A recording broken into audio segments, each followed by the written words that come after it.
Chararararang, chang, chang, chang. Diyos ko! Ayun. Kita niyo na? Nasisilip niyo na? Ayun o. Meron... Aray!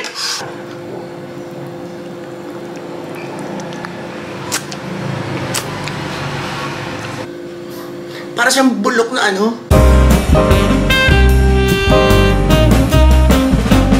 Hello sa inyong lahat. Nako, para mga 3 araw yata tayo walang bagong video. Kaya na-miss ko kayo at alam kong na-miss nyo rin ang pagmumukha ko.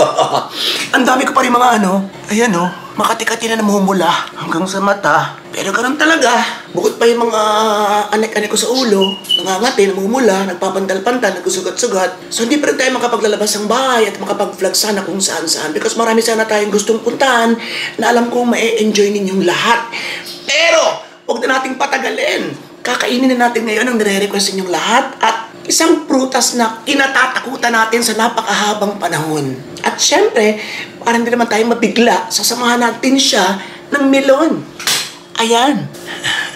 At dragon fruit. Ayan. At syempre, ang bida sa ating vlog ngayong araw na ito, ang charang durian. Chang, charang, chang, charang. Diyos ko, ang baho. Hindi naman siya yung ano eh. Hindi siya yung baho na amoy Jutotsin or amoy ebak. Hindi yung ganun eh. Hindi yung amoy na talagang masusuka-suka ka. Kundi isang amoy na ano, amoyin ulit natin.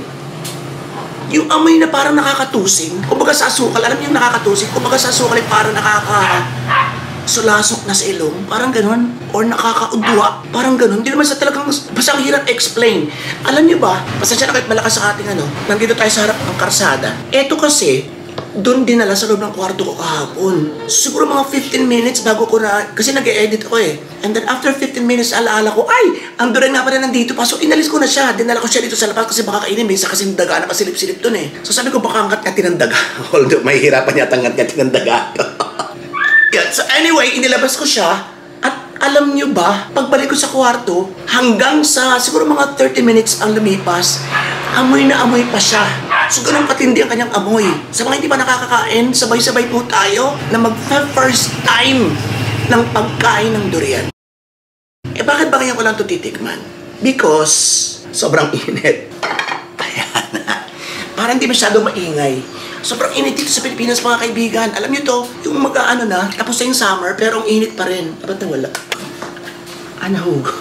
Ayun, so siya na lang ang binuksan ko kasi yung dalawang malalaking electric fan dahil masyado silang maiingay. Baka hindi naman tayo magkarinigan. Alright, so I'm excited na banatan ng melon, banatan ng dragon fruit, at banatan ng isang pagkain na hindi pa natin nakakain ever. At kakainin natin ngayon for the very first time. So huwag kayo magkakakalas, dyan lang kayo.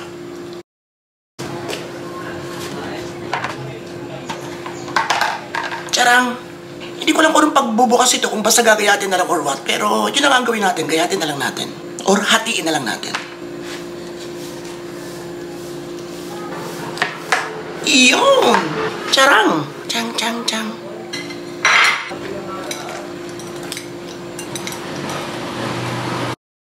Okay, so huwag natin pahirapan ang ating mga sarili. Meron pa pala. Kainin na lang natin siya ng ganito. Kukutsarahin natin.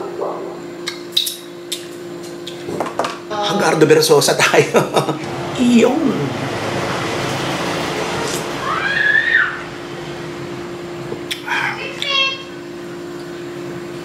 Sarap. Sarap, sarap, sarap.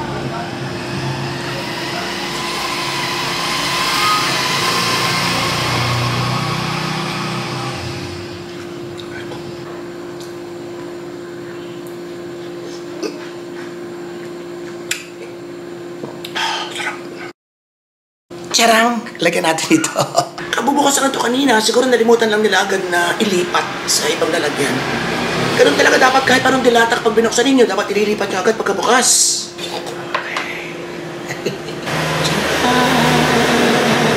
Chararararang, chang, chang, chang.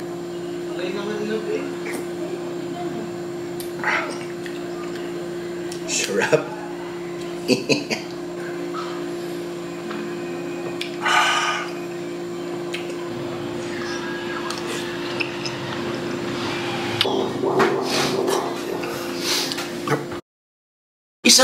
isang maikling trivia kung bakit hindi ko nakasanayang kumain dito. Sabi ko nga dun sa isang post ko, I was traumatized when I was maybe around 7 or 8 years old. 6 to 8, parang ganun. Doon sa aming barangay, hindi pa barangay tawag nun parang baryo. Sa baryo ng komunal, parang may biglang umalingaso na amoy. So parang naglabasan ng mga tao. Sabi ng iba, parang ka yung durian. Pero mas marami nagsasabi na parang may nahuli raw na sirena. Wala naman dagat sa amin, malayo sa dagat. Puro palayan yung mga nasa likuran namin. Yugan, sagingan, palayan, malayo talaga sa dagat as in. Pero siyempre, hindi mo natatanong yung bata kapag sa kung narinig mo yun na lang, hindi mo na nire-reason out or hindi ka nakuha ng logic. Basta, ang narinig mo, naku, kaya, may nahuling sirena. So siguro tinatakot lang ng mga matatanda o tinatakot yung mga batang naglabasan. So parang, parang naghalo yun na sirena, durian, tapos mabaho, ang daming tao, nagkagulo, nagkatakutan, umaalingaso ang amoy. So, yun siguro ang naging sa akin. Ang nabigay sa akin ng phobia. So, yun ang dahilan kung bakit sinabi ko na na-traumatized ako ng bata ko. Pero basically, hindi ko pa siya natitikman. Ngayon pa lang. At my age, ngayon pa lang. That's why, this is a big event, mga kaibigan. Tandaan nating lahat, tandaan ninyong lahat. Lahat ng first time ay dapat special. Tanong, paano bubuksan ang durian na to? Actually, nanood na ako. Huwag kayong bago nga pala ito, this is 150 pesos.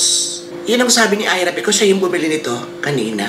And kahapon pa. Noong isang araw kasi nagtanong ako, 60 per kilo. Parang dilaw or yellow variety. Ito yata dilaw or yellow variety rin, pero malaki siya. Kumpara doon sa mga nakita namin. That's why hindi ako nagtataka na 150 pesos ito. May mga nagsuggest nitong yellow or dilaw variety. So, siguro magandang klase rin ito. So, sino yung mga nakatikman ng ganitong variety? Taas ang kamay. So, yun, nag-search din tayo kung paano bubuksan. Actually, meron na siyang doon.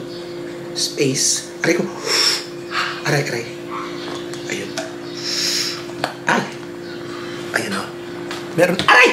Oh, Diyos ko po. So, ang ginawa nung nagbubukas, parang gano'n niya ito. Ayun. And, ayun, bukas na. Ayun.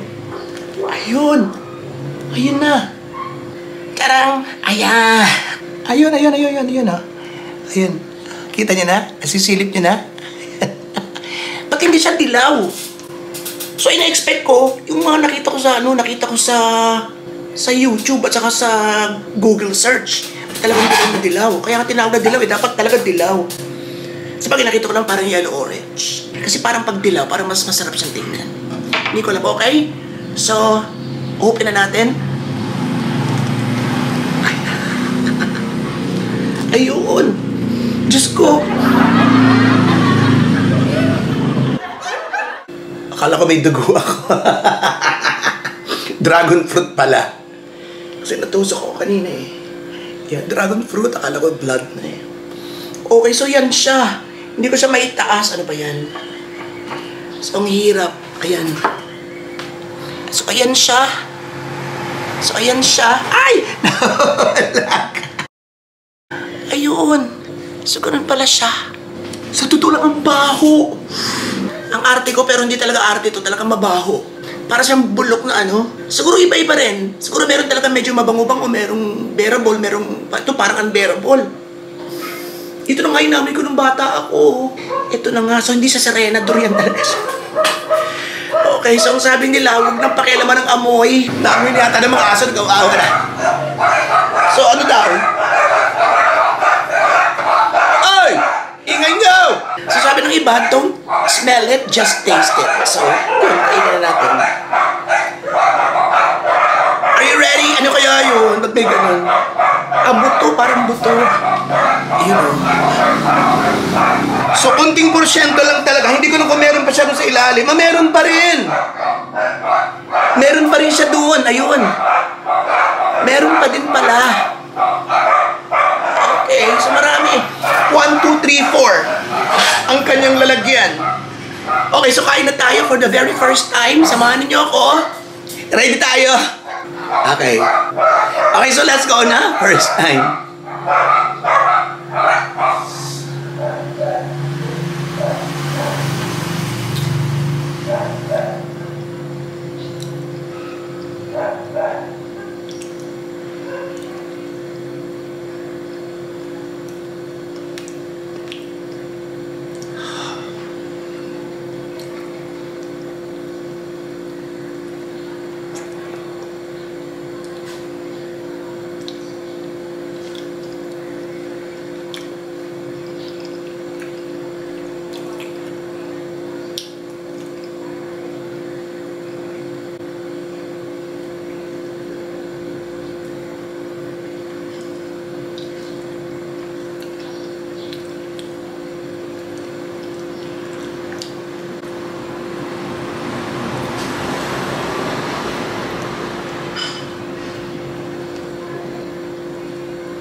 Isa pa. Dito tayo. Pareho lang naman siguro yan. Dito na lang tayo para may bigyan natin sa kanila. Ayan.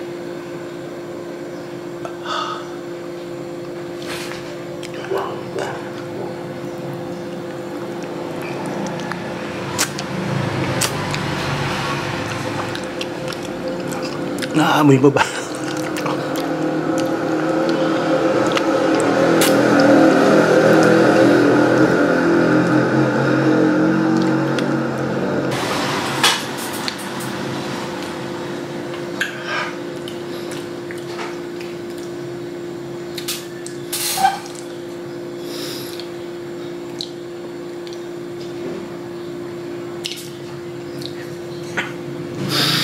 Hindi ko siya gusto.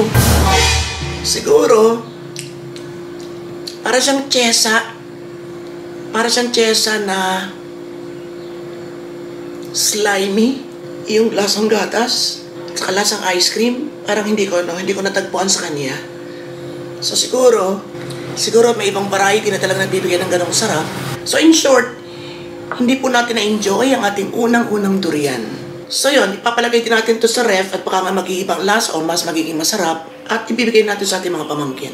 So hindi ko po siya na-enjoy, hindi ako masyadong nasarapan, pero hindi ko man sinasabing siya na yata yung pinakamasamang lasang pagkain, hindi naman ganun. Siguro lang ay hindi tayo nakatsyempo ng isang talagang magandang klase. So let's give it a benefit of the doubt, ganun. And siguro hindi na ulit ako bibili ng ganitong klase dito, pero malay nyo, makapunta tayo sa ibang lugar, kung hindi man sa Davao, at makakita tayo ng sinasabi nilang magandang klase raw, kagaya ng puyat, bibili ulit tayo. So hindi ko po sinasarampin to na muling matikman ang durian. This is your friend Robato, sa ingay ko sa mas at mabuhay ang lahat ng Pinoy sa mansulong ng world, Robatology pa more, and more, and more. Thank you. That's good.